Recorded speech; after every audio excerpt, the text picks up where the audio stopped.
What's up, guys, and welcome back to the channel. Today we're going to be looking at the story of Charles Barkley and his immediate status to fame. From his college days to his inside the NBA days, we're going to be looking at it all. So prepare yourself because this one is going to be a good one. Born on February 20th, 1963 in the city of Leeds, Alabama, it was here where a young boy named Charles Barkley first made his mark to the world. Living in a household with 3 brothers and 2 sisters, Charles saw firsthand just how difficult life was for both his siblings, mother, and grandmother. His father absent since the day of his birth, Charles never really had a male role model in his life to look up to, but that didn't really matter to him. What did matter was the game of basketball. At an early age, he gravitated towards the game, so much so that by the age of 14, he told his mother and grandmother that he planned on becoming a professional basketball player when he was older, which at the time didn't look much like a reality, considering he was not that good and he always seemed to be on the heavy side. So you could see why this idea seemed more like a dream rather than a reality. In his first 3 years of high school, he was nothing more than an average player. The only thing that separated him from the rest was his weight. Going into his junior season, Charles stood at 5'10" and weighed about 220 pounds. He failed to make his high school's varsity team, and he was never looked at as a game-changing player, which at the time didn't sit well with a young Charles Barkley. So that summer, he made it his mission to get better. He practiced every day that following summer, bettering his ball skills and playing in any game of pickup he could. Luckily for Charles that summer, he grew to about 6'4", and although he increased both his basketball skills and height, he still wasn't the best player on his team, which at the time didn't really matter to Chuck. What did matter that he was on the varsity team now. The only thing that did upset him though was him not getting to touch the ball as much. Charles knew he had to do something different in his game, and that something different was rebounding. He knew that if he was able to rebound the ball and take it to the rack, nobody can stop him. So he took it upon himself to rebound every ball that came his way. He finished his senior season averaging 19 points per game and 18 rebounds per game, leading his team to a 26-3 record and took them all the way to the state semifinals. After his senior season, Charles was highly recruited, but he chose to stay local and went to the University of Auburn. Although being one of the best players on his team, Charles still struggled with weight issues, so much so that he started out his freshman year weighing about 232 pounds and ended that season weighing about 278 pounds. Auburn's head coach at the time, Sonny Smith, was not happy. Barkley's eating habits were so out of control that Coach Smith would send assistant coaches with Barkley to class and the dining hall to make sure he wasn't overeating. But even after all that, Charles was still able to smuggle in food late at night, specifically pizza. And it is even said that Charles' first 200 days of college, he ordered pizza more than 100 times. But even with this terrible eating habit, Charles Barkley was still a force on the basketball court. In his first 2 seasons with Auburn, he averaged 14 points per game and 10 rebounds per game. His dominance on the rebound end was so effective that they dubbed him the Round Mound of Rebound, a nickname that we all know would stick with him for the rest of his career. Although being a force in games, he still irritated his college coaches due to the lack of effort he gave in practices. And as much as the coaches hated his work ethic, they really couldn't complain as much because when it came to games, Charles was there. In his junior year, he led Auburn to their first NCAA appearance, where he averaged 15 points per game and 9 rebounds per game. Although being eliminated in the first round of the tournament, he still did enough to grab the eye of Bobby Knight's 1984 Olympic team. There, he would team up with some of the best college players in the country, which included Patrick Ewing, Chris Mullin, and a young Michael Jordan. In the Olympic trials, Charles and Michael were considered to be the most impressive players on the court, with some even going as far as saying Charles even looked better than MJ. But unfortunately for Charles, he and Coach Knight didn't see eye to eye, so he was cut from the team. Back in college, Charles made the decision not to come back his senior year. He decided to go straight to the 1984 NBA draft, and during his draft workouts, it was said that the Sixers were planning on taking him with the 5th pick, which was great and all, but there was just one problem. There was a cap in the NBA and the Sixers could only offer him $75,000, which didn't fit well with Charles. So he decided to go on an eating binge to make sure the Sixers wouldn't draft him. By the end of his binge, he weighed more than 300 pounds, and although the Sixers front office were furious about his epic weight gain, they still selected him with the 5th pick of the draft. But in fairness to the Sixers, they were able to trade 2 players and offer Charles a bigger contract. In his first season in Philly, Charles didn't see much playing time. With established players like Moses Malone and Dr. J leading the team, it was understandable why that was.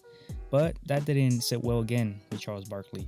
He wanted to play and contribute to the team, and Moses Malone took notice of his frustrations and told him the truth. The infamous "you're fat and you're lazy" story, where Moses told Charles the reason why he wasn't playing because he was fat and lazy. Although Moses' criticism was hard to hear, he did help Charles lose a substantial amount of weight. He went from weighing 290 all the way down to 250.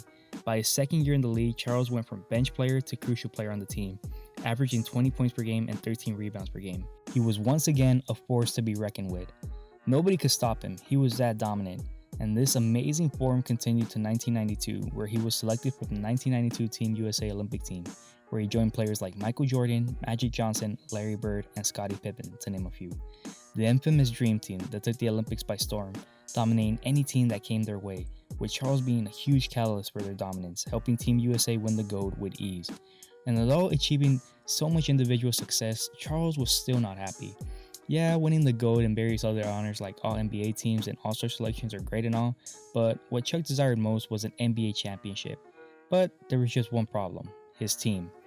Getting knocked out of the playoffs year after year, it became a constant struggle for Charles to see any team success. And it also didn't help that by his fourth season, his vets Dr. J and Moses Malone were gone. This really frustrated Charles, as he believed the Sixers weren't doing anything to help him win. But it also didn't help the Sixers that Charles wasn't behaving well off the court, getting into various altercations with fans and reporters. That, mixed with on-team frustrations, was enough for the Sixers to say no more and trade him to the Phoenix Suns. Charles kept his playing shape from the Olympics all the way through the 92-93 season, where he averaged 25 points per game and 12 rebounds per game, and eventually winning that year's MVP. Not only that, but the Phoenix Suns were also able to have the best record in the league of 62-20. This terrific season ended with Phoenix with a visit to the NBA Finals, where they faced the legendary Chicago Bulls led by Michael Jordan. It was a well-fought series where Charles averaged 27 points and 13 rebounds in 6 games, but unfortunately for him and the Suns fell short. After the season, Charles began questioning his future. His body was giving out due to the many years of him not taking proper care of it, and he also believed that his window was closing. He was so confident on retiring that before the 94 season, he even announced in a press conference that this would be his last season, which was crazy to hear considering just last year he was the league's MVP and was competing for a championship. So to hear him call it quits that early was just shocking. He was able to have a change in heart thanks to his teammates convincing him to stick around. Charles was still able to average more than 20 points per game the next 2 seasons with the Suns, but unfortunately for him, those 2 next seasons he would find himself blowing back-to-back 2-0 leads against the Houston Rockets in the playoffs. He was once again back in the same situation he was in when he was in Philly. In August of '96, after winning his second gold medal in the Olympics, Charles was traded to the Houston Rockets, where he formed the Big Three with Clyde Drexler and Hakeem Olajuwon. The 3 legends played together for a total of 2 seasons, where in their first season they made it all the way to the Western Conference Finals, where they lost to Utah.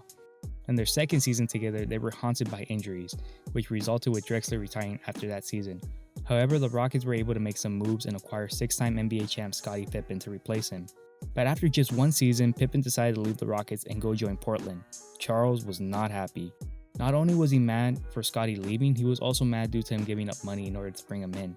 So this action to Charles was like a spit in the face. Charles demanded an apology from Pippen, but Pippen had no sympathy, calling Charles lazy and not a winning player. In the fall of '99, Charles let everyone know that the following season would be his last.